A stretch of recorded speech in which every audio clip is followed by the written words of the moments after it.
Welcome to Learn and Success, where we help you speak real English with confidence. In today's travel-friendly episode, we're heading to the front desk to learn English for checking in at a hotel and asking for upgrades. Whether you're traveling for business or fun, you'll discover useful phrases, polite questions, and practical vocabulary to make your hotel stay smooth and stress-free, all in English. Let's check in and level up your English, only on Learn and Success. Yeah, it's a really good one for seeing how these phrases actually work in, real life. It really shows how knowing the language in context goes way beyond just uh, memorizing words from a list.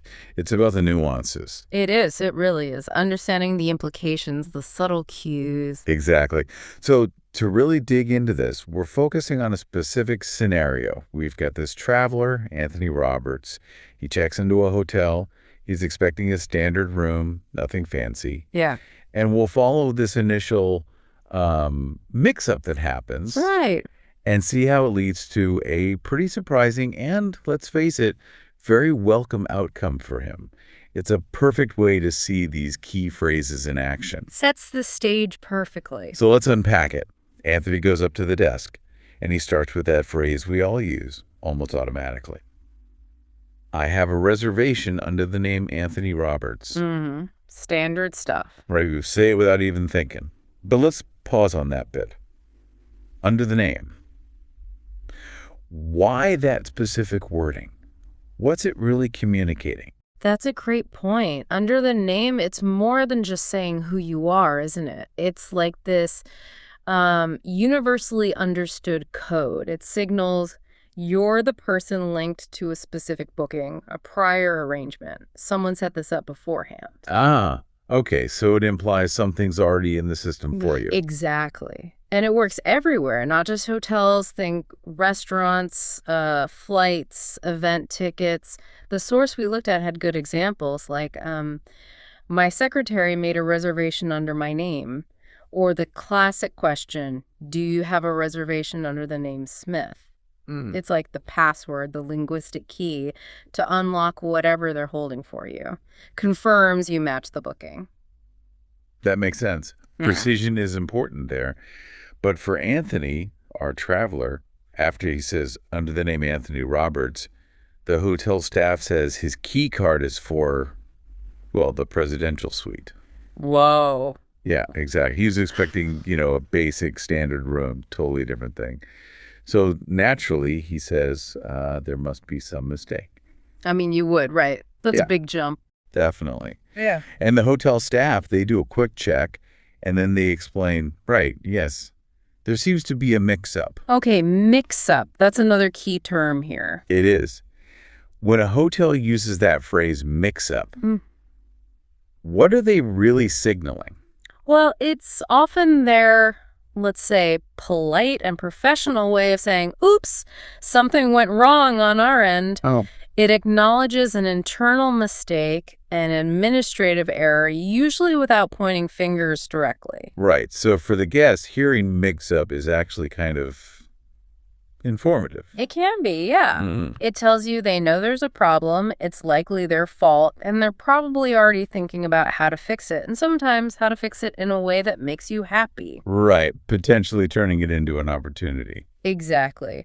The source used some pretty extreme examples just to highlight the idea, like, there was a mix-up at the airport and my bags went to Antarctica. Okay, that's quite a mix-up. Or even, we've given you the wrong baby, which is, hopefully not happening at hotels.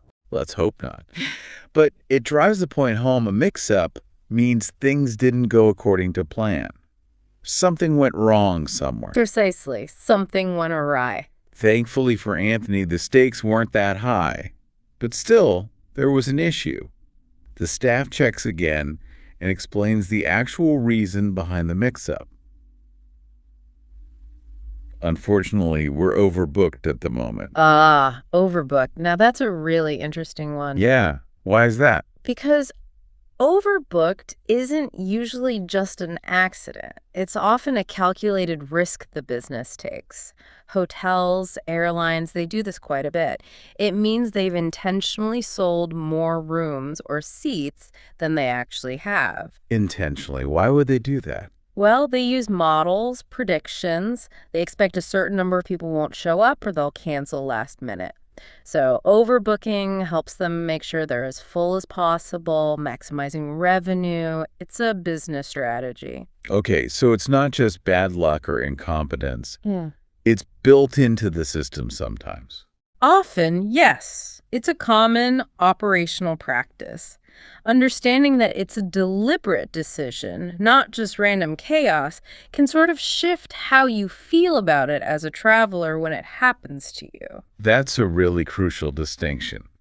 It's designed to optimize, but sometimes it creates this imbalance. Exact. And for Anthony, this overbooked situation leads directly to the key moment.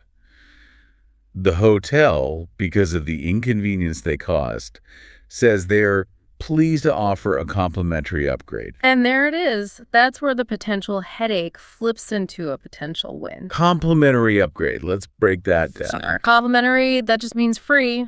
No extra charge to you. Right. Freebie. But upgrade is the important part.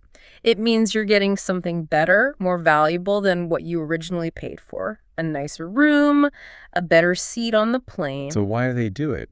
Just to be nice. Sometimes it's customer service, managing the situation like being overbooked. Other times it might be rewarding loyalty. But fundamentally, it's often a strategic move. They turn a negative, the inconvenience caused by their operational choices, like overbooking, into a positive experience for the guest. Makes sense. Keep the customer happy, solve the logistical problem. Exactly. And it's not just hotels. Airlines are famous for it. Economy class is overbooked. You might just find yourself bumped up to business, maybe even first class. For free? For free. It's the system correcting itself, balancing its inventory while trying to maintain goodwill. Okay, so let's tie this all together for our listeners. Knowing these phrases, really understanding what under the name implies, what a mix-up signals, why a place might be overbooked, and the strategy behind a complimentary upgrade. How does this help? Well, it empowers you, doesn't it? When you're in that situation, you're not just confused or stressed. You understand the dynamics at play. Right. You get what's happening behind the scenes. Yeah. Sort of. Yeah, and you can articulate your own situation better, maybe even negotiate a little if appropriate. But mostly, you can truly appreciate it when things do work out in your favor. Like getting that surprise presidential suite or a first-class seat. It feels less like random luck and more like, okay, I see how this happened. Exactly. It turns potential stress into, okay, this is an interesting situation. Let's see where it goes. You're informed. You anticipate the possibilities, maybe even look forward to the unexpected sometimes. Maybe. At least you can interpret what's happening instead of just feeling overwhelmed by it. Right. Okay, so before we wrap up, let's leave our listeners with something to think about. A provocative thought, if you will. Okay. How could this whole idea, this concept of turning a mix-up into a complimentary upgrade, how might that apply beyond travel in other parts of your life? Interesting question. Think about times when, plans go wrong, something unexpected happens, a situation feels like it's overbooked or there's been a mix-up. Could that actually be an opening? Could it lead to a surprising, maybe even better opportunity or experience that you totally hadn't planned for? Yeah, looking for the silver lining when things go off track. Exactly. What new perspectives might you find if you embrace a bit of flexibility when things go sideways? Yeah. Or is a hidden upgrade when plans fall apart? Something to mull over.